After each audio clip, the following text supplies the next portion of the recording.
Hello dear student. आज के video में हम लोग डिस्कस करने वाले हैं फिगर ऑफ स्पीच के नेक्स्ट पार्ट को। तो लगभग हम लोगों ने 24 क्वेश्चन डिस्कस कर लिया है। आज हम लोग 25 नंबर क्वेश्चन से डिस्कस करेंगे। साथ ही साथ चारों ऑप्शन भी बहुत अच्छी तरीके से इलाबरेट किया जाता है।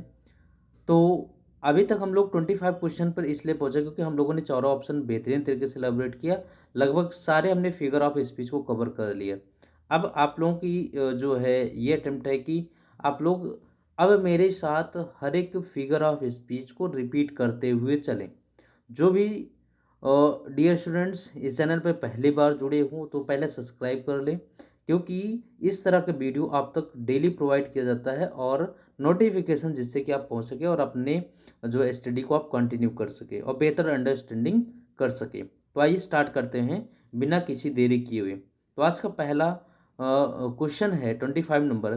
ही ले all night on his sleepless pillow. अब यहाँ कह रहा है identify the figure of speech in the following sentence. अब इसमें आपको जो है आइडेंटिफाई करना है ये कौन सा फिगर ऑफ स्पीच यहाँ पर दिया गया है।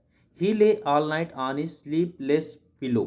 बहुत अच्छा यहाँ पर फिगर ऑफ स्पीच है। जरा आप लोग बताएं क्या होना चाहिए। ही ले all night on his sleepless pillow. Sleepless pillow का मतलब क्या है भाई? यहाँ पर जरा देखेंगे, बहुत अच्छा वर्ड है। अच्छा, पिलो स्लीपलेस हो सकता है क्या भाई? नहीं हो सकता ना। तो जरा एक बात करो, ऑप्शन से कैसे करोगे? मेटाफर है। मेटाफर को मैंने बताया था कि जहां पर टू ऑब्जेक्ट्स क्या किया जाए, कंपैरिजन किया जाए, लेकिन कंपैरेटिव वर्ड का यूज ना किया जाए, लाइक ए सिमिली की तरह। जैसे सिमिली और मेटाफर दोनों सेम है, बट सिमिली में करना क्या है, सिमिली में हम कंपैरेटिव वर्ड्स का यूज करेंगे, लेकिन मेटाफर में कंपैरेटिव वर्ड्स का यूज नहीं करेंगे। जैसे life is like a dream, तो यहाँ पर like as a comparative word, that is a simile, but life is a dream, that is a metaphor. अब पर्सोनिफिकेशन क्या है? Personification is a literary device that gives human characteristics to non human things, है ना। जैसे anxiety is sitting on her face. Anxiety is sitting on her, भाई चिंता थोड़ी ना आपके चेहरे पे बैठी है, उसका एक्सप्रेशन है। Opportunity knocks at the door but once. अवसर आपका एक ही बार दरवाज़ा खटखटाता है, तो अवसर थोड़ी ना दरवाज़ा खटखटाएगा। बात समझ में आ रही? तो अपॉर्चुनिटी, सॉरी, पर्सोनिफिकेशन का मतलब ये हो गया कि किसी हम नॉन ह्यूमन थिंग्स को as a human characteristic behaviour में देखते हैं, तो that is called personification. Transfer epithet क्या है? अब इसको कई बार आप कंफ्यूज हो जाते हैं, लेकिन बहुत आसान है।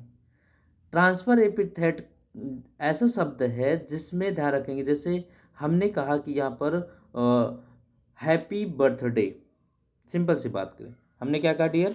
हमने कहा हैप्पी बर्थडे। तो जरा एक बात बताओ, बर्थडे हैप्पी कैसे हो सकता है? कि हो सकता है? नहीं हो सकता। बर्थडे हैप्पी नहीं हो सकता। हैप्पी तो कोई आपका लिविंग थिंग्स हो सकता है कि नहीं?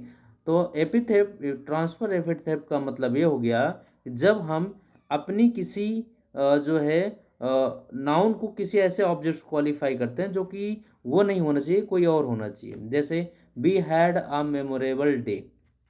We had a memorable day, तो भाई डे मेमोरेबल थोड़ी होता है, टाइम होता है। जैसे सारा हैज़ एन अनहैप्पी मैरिज। सारा has an unhappy marriage, marriage थोड़ी ना अनहैप्पी होगा। अनहैप्पी तो वो होगा जो उसका पार्टनर होगा। क्लियर? इपीग्राम क्या है? इपीग्राम को हमने बताया कि कोई लेख होता है, पांडित्यपूर्ण लेख होता है, जो बहुत बेहतरीन तरीके से कहावत कह सकते हैं, जो लिखा जाए, that is called epigram. Are you understood? तो ऑप्शन कौन सा हो जाएगा डियर यहाँ पर आपका? यहाँ पर कह रहा है ही ले all night on A sleepless pillow. Sleepless pillow, अब पिलो थोड़ी ना स्लीपलेस हो सकता है। बात समझ में आ रही? तो पिलो नहीं स्लीपलेस होगा, तो यहाँ पर कौन सा हो आपको लगाना है? Transfer epithet, option C. Clear? चलो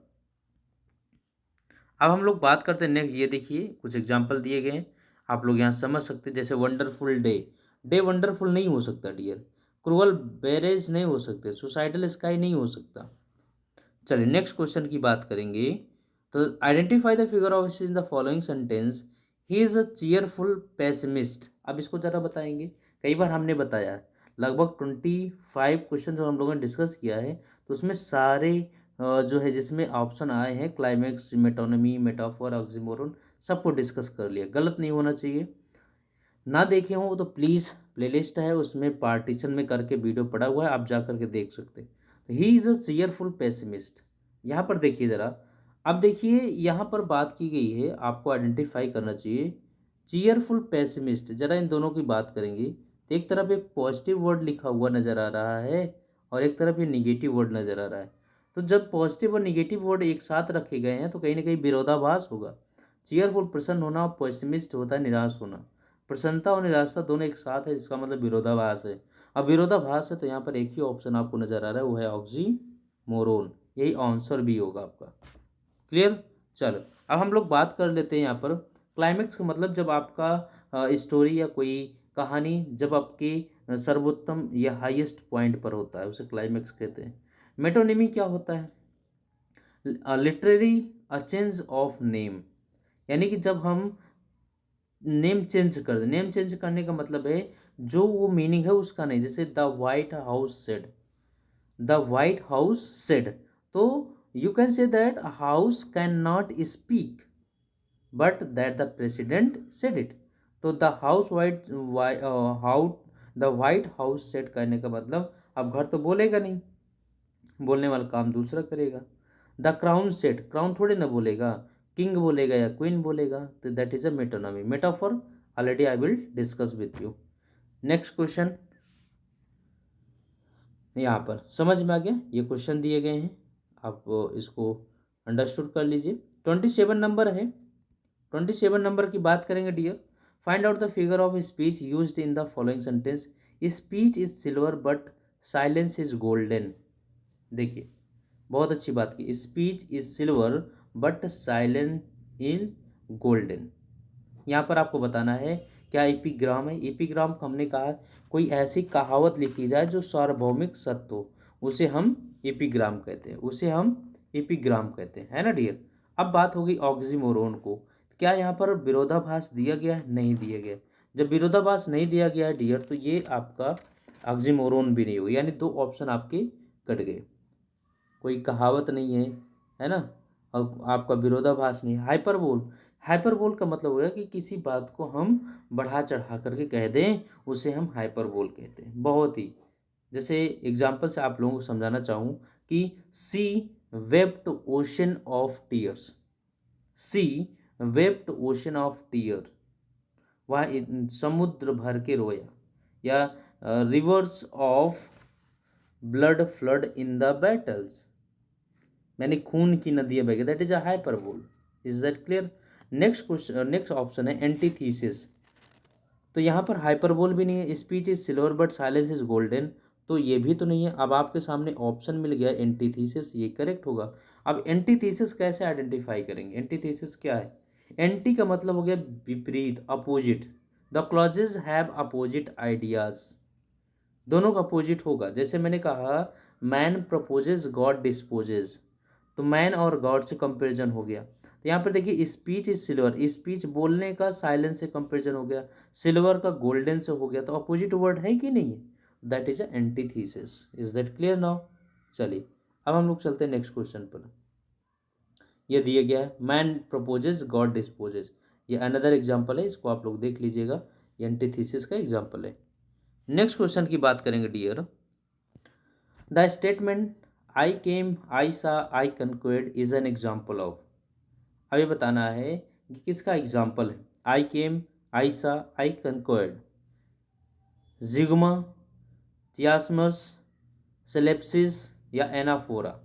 अभी थोड़ा सा आपके लिए ये नया वर्ड होगा क्योंकि अभी तक ये पीछे जितने भी हम लोगों ने क्वेश्चन डिस्कस किया उसमें नहीं है। तो हम लोग डिस्कस कर लेते हैं पहले जिग्मा को। जिग्मा क्या है? जिगो मतलब ये होता है, ध्यान रखना डियर, सिंपल समझ जाओगे कि यहाँ पर कोई एक ऐसा शब्द आगे आने वाले शब्दों को क्वालिफाई करे, दैट इज कॉल्ड जिग्मा। वो जुड़ा हो, कनेक्ट करेगा। जिग्मा का मतलब वो जोड़ेगा। Come from Greek literary means joining. इसका जिग्मा का मतलब ये होता है ज्वाइनिंग करना, जोड़ना। जैसे ध्यान रखना, मैं एग्जांपल समझाता हूँ, आप समझ जाओगे। She broke his car and his heart. She broke his car and his heart. तो मैंने एक सेंटेंस लिखा। अब इसमें जरा देखिए कि कोई एक ऐसा शब्द होगा जो आगे आने वाले शब्दों को जोड़ करके रखा होगा। तो सी ब्रोक, सी ने तोड़ा उसकी कार और उसका हर्ट। तो ब्रोक एक ऐसा वर्ड है कि जिसके बाद आने वाले शब्दों को क्या कर रहा है, वो जोड़ रहा है। That is called zeugma. Clear now, समझ में आया। मैं एक और एग्जांपल समझाता। I left my heart and my suitcase. I left my heart and my suitcase. अब इसमें देखेंगे तो लेफ्ट ऐसा वर्ड है जो हर्ट को भी जोड़ रहा है और सूटकेस को भी जोड़ रहा है। That is called zeugma. Clear now. चलो अब बात करते हैं सियासमस का। सियासमस अच्छा वर्ड है। अब इसमें करना क्या, इसमें कुछ नहीं करना। इसमें ध्यान रखना ये डियर कि इसमें जब हम किसी सेंटेंस को कहते हैं तो आगे उसी सेंटेंस को उलट करके कह देते हैं। जैसे one should not to live, one should not to live, not live to eat. Sorry, मैंने कहा one should eat to live, जैसे कहा जाता है one should eat to live, not live to eat. इसका मतलब क्या है? इसका मतलब है कि किसी को भी खाने के लिए नहीं जिंदा रहना चाहिए, है कि नहीं? किसी को भी one should eat to live, देखो ध्यान से समझना, one should eat to live, हर किसी व्यक्ति को जिंदा रहने के लिए खाना चाहिए, ना कि खाने के लिए जिंदा रहना चाहिए। दैट इज अ सियासमस, है ना?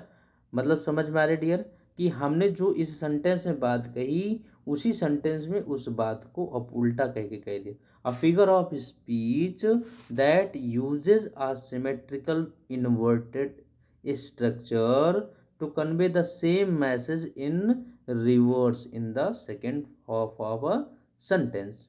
मैंने कहा ना कि जब एक सेंटेंस आप आधा कह देंगे तो उसके बाद आधा दूसरी बात उसी को रिपीट करेंगे सिमेट्रिकली में। दैट इज अ सियासमस। सिलेप्सिस क्या है? ये टाइप ऑफ जिगुमा है। जिगुमा हमने पीछे बताया, आप लोग डिस्कस कर लीजिएगा। अगर वीडियो ना समझ में आए तो बार बार देखिएगा, निश्चित रूप से समझ में आएगा। Next anaphora. एनाफोरा का मतलब ये हो गया डियर, तो एनाफोरा का मतलब हो गया कि कैरीड अगेन। कैरीड अगेन, आप उस बात को बार बार रिपीट करेगा वर्ड्स में, फ्रेज में, है ना, जो उससे शुरू हुआ है।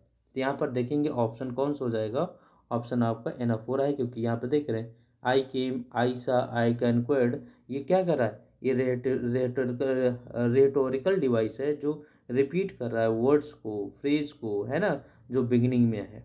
तो that is a anaphora. Clear now. चलो नेक्स्ट क्वेश्चन की बात करेंगे dear. I hope are you understood very well. कोई प्रॉब्लम हो तो आप लोग कमेंट बॉक्स में बता सकते हैं। नेक्स्ट क्वेश्चन है, he was dreaming dreams to mortal ever dared to dream before. चलिए बताइए यहाँ पर कौन सा क्वेश्चन आपका, कौन सा ऑप्शन हो सकता है, बताएं। He was dreaming dreams to mortal ever dared to dream before. अरे सिंपल सी बात है भाई, ये तो आप लोग कई बार इसको पढ़ भी चुके हैं। आप इसे क्या कहेंगे? एलिट्रेशन। एलिट्रेशन क्या होता है? एलिट्रेशन मैंने कई बार बताया, अब इसमें आपको कन्फ्यूजन नहीं होना चाहिए। रिपीटिशन ऑफ कॉन्सोनेंट साउंड या रिपीटिशन ऑफ लेटर्स, है ना। जब लेटर्स की रिपीटिशन हो जाती है तो उसे ही क्या कहते हैं? एलिट्रेशन कहते हैं कि नहीं कहते? ये देखिए ऑप्शन सी लगाइए। Figure of speech in which the same sound in repeated in sequence of words that close to each other. Dreaming, D D की साउंड आया कि नहीं आया? तो वहाँ पर ऑप्शन आपका हो जाएगा एलिट्रेशन। 30 नंबर, चलिए यहाँ बताइए आप लोग, 30 नंबर बताइए। Which figure of speech is found in this line of John Keats with beaded bubbles winking at the brim. ये भी तो है भाई, अभी अभी इसको डिस्कस करके आ रहे हैं। यहाँ पर साउंड देखिए, साउंड बी बी की साउंड आ गया, बबल्स है ना, बिंकिंग ऑफ बिंग ब्रिम है ना, तो कहीं ना कहीं बी की साउंड आया कि नहीं है, तो साउंड आया तो कौन सा हो जाएगा, सिंपल सा एलिट्रेशन लगाइए। मेटाफर मैंने बताया, हाइपरबोल मैंने बताया, सिमिली बताया, है ना। चलिए नेक्स्ट क्वेश्चन की बात करेंगे। डी ऑप्शन करेक्ट हो जाएगा। देखो, ship should sleep in a shed, ship should sleep in a shed, clear. यहाँ पर एक एग्जाम्पल और आपको मिल गया, इसको आप देख लीजिएगा, ship should sleep in a shed. Next question की बात करेंगे, डिफाइन इलिट्रेशन। अब आपको बताना है इलिट्रेशन को डिफाइन करना डी। चलिए डिफाइन करिए आप लोग, इलिट्रेशन को डिफाइन करिए, इलिट्रेशन को डिफाइन करिए। The repetition of A sound for a multiple times with in a phrase, क्या है, सही हो सकता है।